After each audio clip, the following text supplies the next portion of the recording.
Corona से बिहार किस कदर लापरवाही से लड़ रहा है, आज हम आपको इसकी कलई खोलने वाली तमाम कहानियां दिखाएंगे। लेकिन बिहार में भ्रष्टाचार की जड़ें कितनी गहरी हैं, इसकी भी पोल खुल गई है। बिहार के गोपालगंज में जिस पुल को बनाने में 8 साल लग गए, पैसा लगा 263 करोड़, 1 महीने के अंदर ही पुल धराशाही हो गया। ये तस्वीरें उसी पुल की हैं। गंडक की सहायक नदी सोधी पर बने इस पुल का करीब 20 फीट हिस्सा बह गया है।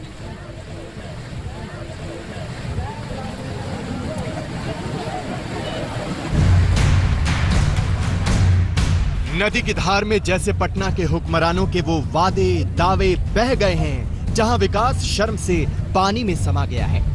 ये एक पुल है, कायदे से इस वक्त ट्रैफिक का शोर होना चाहिए, लेकिन यहाँ डर, खौफ, गुस्सा और हंगामा है। सिर्फ 29 दिन पहले इस ब्रिज का माननीय मुख्यमंत्री जी ने ताव भाव आन बान शान के साथ पटना में हाईटेक तरीके से उद्घाटन किया था।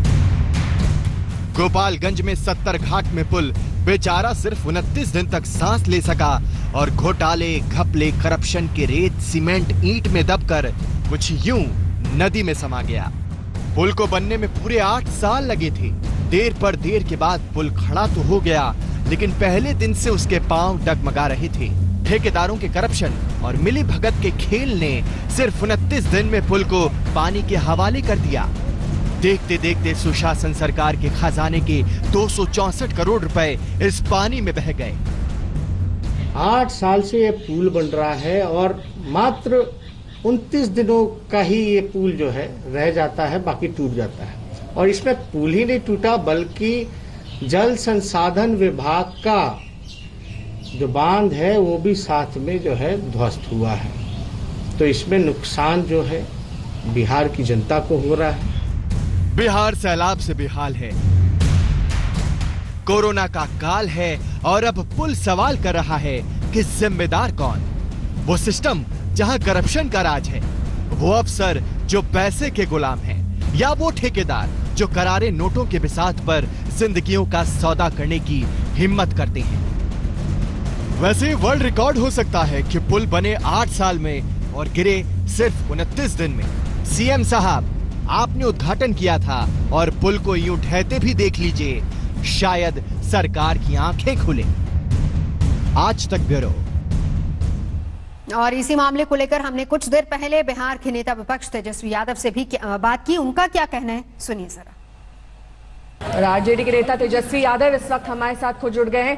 तेजस्वी, एक तरफ तो कोरोना की मार है ही, उस पर हमने देखा किस तरीके से नीतीश सरकार बेपरवाह, लापरवाह दिखाई दे रही है, लेकिन ये जो पुल की तस्वीरें हैं, ये वाकई बयां करती हैं कि कैसे भ्रष्टाचार में पूरा प्रशासन लिप्त है। कई बार खराब क्वालिटी का मटेरियल लगाया जाता है, 264 करोड़ की लागत दिखाई जाती है और ऐसे पानी में बह जाता है पुल।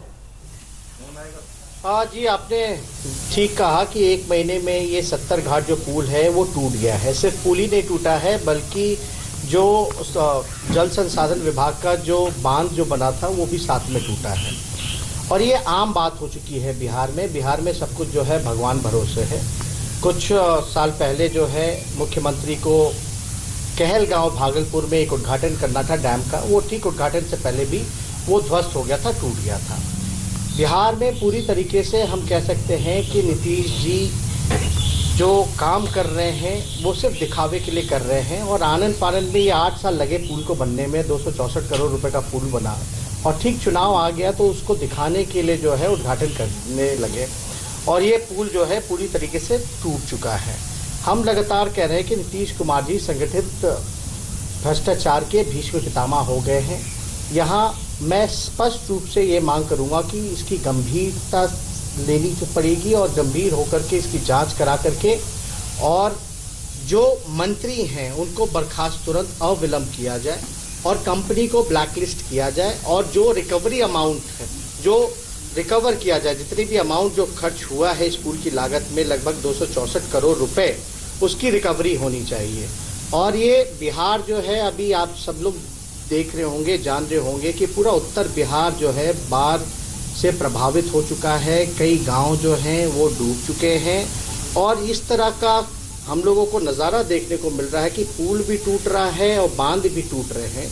और इस विभाग में मैं दावे के साथ कह सकता हूँ बिना पैसे लिए हुए पैसे लेकर के ट्रांसफर पोस्टिंग जो है वो कराई जाती है। जो मंत्री हैं ये साइकिल से रेंज रोवर पे अब चल रहे हैं, इनकी अकूट संपत्ति है और वो उसको संभालने में लगे हुए हैं। नीतीश कुमार जी को चिंता चुनाव की है, ना कि बिहार की है और बिहार के लोगों की है। ये साफ तौर पे नीतीश कुमार जी ने 15 साल में 55 बड़े घोटाले हुए हैं और 55 घोटाले जब हम कह रहे हैं तो मैं दावे के साथ कह सकता हूँ कि जिसको सरकार ने स्वीकारा है, लेकिन कोई कार्रवाई नहीं होती है। हमने लचर व्यवस्था स्वास्थ्य विभाग में भी देखा कि बिहार जो है चिकित्सा के मामले में जो नीति आयोग का जो रिपोर्ट है उसमें सबसे फिसड्डी राज है, लेकिन इतने वारदात होने के बाद भी नीतीश कुमार जी जो है कोई कार्रवाई नहीं करते हैं। ठीक है, कुछ दिनों बाद आप देखेंगे कि इसकी जांच हो रही है, लेकिन जांच में जो असली जो गुनाहगार है, जो बड़ी मछलियां हैं, जो भ्रष्टाचारी लोग हैं, उन पे कोई कार्रवाई नहीं होगी, बल्कि जो छोटी मछलियां हैं उन पे ही जो है कार्रवाई होगी। इसलिए हम लगातार कहते रहे हैं कि नीतीश कुमार जी को हिम्मत नहीं है कि बीजेपी के जो मंत्री हैं उस पर कोई कार्रवाई कर सके। तेजस्वी जी, जो परिस्थितियां बिहार में रही हैं बीते कई वर्षों में, चैलेंज करना चाहूंगा। ठीक है तेजस्वी जी, बिहार में बीते कई वर्षों में जो परिस्थितियां रही हैं, सरकार तो आपकी भी आई, आपकी भी गई, लेकिन जिस तरह से बाढ़ की परिस्थितियां वहां पर रही हैं हर मॉनसून के सीजन में, और जितना नुकसान प्रॉपर्टी को, वन संपदा को उसने पहुंचाया है, आम लोगों के जनजीवन को पहुंचाया है, इस समस्या का जो एक ठीकरा है वो किसी एक पर्टिकुलर पार्टी पर फोड़ देना किस हद तक सही है? क्योंकि पॉलिसी फेल्योर जो है उस पर तो कभी कोई बात ही नहीं करता, जनता किस पर भरोसा करेगी? देखिए, आपको एक बात जानना पड़ेगा, ये बाढ़ के वजह से ये पुल नहीं टूटा है। ये अभी पुल बना ही था, ये इसलिए टूटा है क्योंकि इसमें प्रोटेक्शन वर्क जो है, पिचिंग का जो काम है वो हुआ ही नहीं है। और ठीक है, हम लोग 15 साल में सरकार में थे, बाढ़ की समस्या अभी से नहीं, 15 साल 30 साल नहीं, बल्कि शुरू से ही रहा है बिहार में ये प्रॉब्लम। ये इंटरनेशनल इशू है। अभी हम लोगों को देखने को मिला कि जो नेपाल जो है अपने इलाके में जो बांध जो बन रहा था, 18 गेट बिहार में और 18 गेट जो है वो नेपाल साइड में, उन्होंने काम रोक दिया। ये एक इंटरनेशनल इशू है, लेकिन फिर भी जो है बाढ़ को लेकर के हम लोग जब सरकार में थे, अभी महागठबंधन में 2015 में जब जीत करके आए थे, तो हम लोगों ने एक फ्लड कंट्रोल के लिए अलग से सेल बनाया था और सिंचाई के लिए अलग से व्यवस्था कराई थी। और पूरा जो काम है, कंसंट्रेशन है, ये माननीय मुख्यमंत्री नीतीश कुमार जी खुद अपने आवास में भी जल स्तर को लेकर के वो देखते रहते हैं, लेकिन इस पर कोई ठोस काम जो है वो नहीं हो पाया। अब हम लोगों को जो है पुरानी बीती बातें की बार बार बातें नहीं करनी चाहिए, हमको आगे के बारे में सोचना है। आज 50 साल पहले क्या हुआ, 30 साल पहले क्या हुआ, हम इस पे ना बात करके आगे इस व्यवस्था कैसे सुधरेगी उस पर हम लोगों को बात करनी है।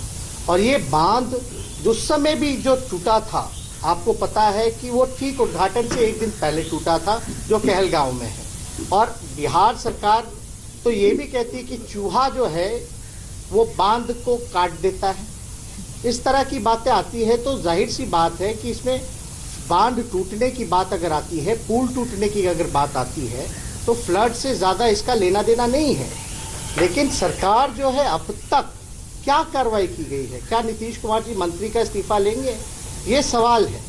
क्या उस मंत्री को बर्खास्त करेंगे? क्या उनमें हिम्मत है? क्योंकि वो मंत्री पथ निर्माण विभाग जो है बीजेपी कोटे में आता है। नंद किशोर जी जो है पथ निर्माण मंत्री हैं। क्या जो कंपनी को ब्लैक लिस्ट करेंगे, जो अमाउंट जो है वो क्या रिकवर करवाएंगे? ये बड़ी बात है। और जो अब तक नीतीश जी के राज में 55 बड़े घोटाले हुए, क्या अब तक कोई भी दोषी भ्रष्टाचारी जो है, दोषी जो है, उस पर क्या कार्रवाई की गई है? आज देखिएगा, किसी पे तो जिम्मेदारी तय होनी चाहिए। आखिर ये जिम्मेदारी किस पे तय होगी? नीतीश जी, आप हम सवाल मुख्यमंत्री से नहीं पूछेंगे, तेजस्वी जी से नहीं पूछेंगे। तेजस्वी जी, आप ये कह रहे हैं कि नीतीश जी ने जिस तरीके से वहां पर बिहार में सुशासन बाबू का दर्जा पा लिया है, दरअसल ये एक मिसनोमर है। किसी तरीके से वहां पर सुशासन दिखता नहीं है। कुछ तस्वीरें आज हमने सुबह से ही देखी, कैसे एक कोविड सेंटर के बाहर इतना जल जमाव है कि वहां पर डॉक्टर्स को ठेले तक से इस कोविड सेंटर तक पहुंचना पड़ रहा है। ये सुपौल की तस्वीर हम अपने दर्शकों को दिखा रहे हैं। ये कैसी व्यवस्था है यहाँ पर तेजस्वी जी, जिसमें जब सबसे बड़ी महामारी से बिहार ही नहीं पूरा देश जूझ रहा है, ऐसे में लगातार जो है वर्चुअल रैली के जरिए चुनाव पर नजर है पूरे बिहार में प्रशासन की, और साथ ही जिस तरीके से लगातार ये वर्चुअल रैलीज की जा रही है, फोकस तो इस वक्त कोरोना होना चाहिए ना। कैसे लोगों को बचाया जाए, कैसे उनकी जान बचाई जाए, कैसे डॉक्टर्स और नर्सेस तक सुविधाएं पहुंचाई जाए, यही फोकस होना चाहिए ना इस वक्त। तो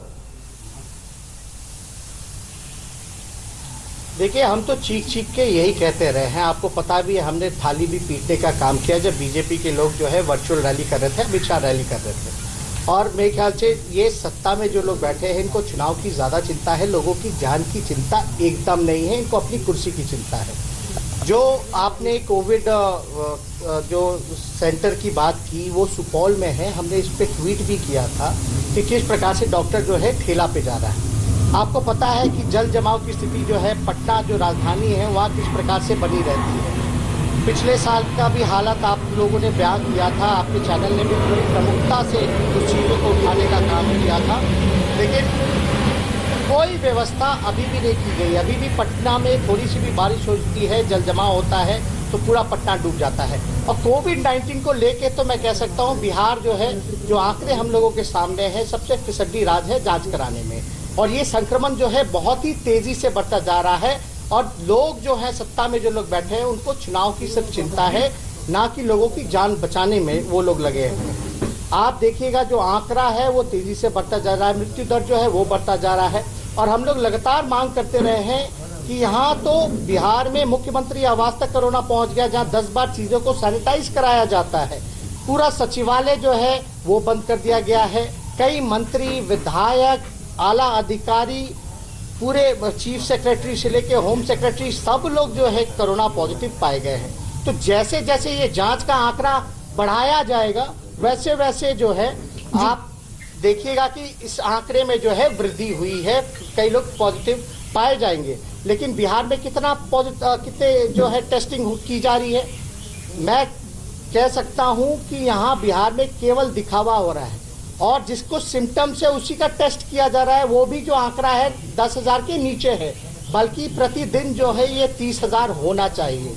हम लोग लगातार ये भी मांग कर रहे हैं कि लोग जो है बूथ के बाद सीधे शमशान जाएंगे क्या।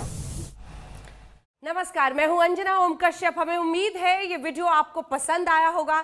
लेटेस्ट खबरों के लिए यूं ही देखते रहिए आज तक, और इस वीडियो के पसंद आने पर लाइक, शेयर एंड सब्सक्राइब करना ना भूलें।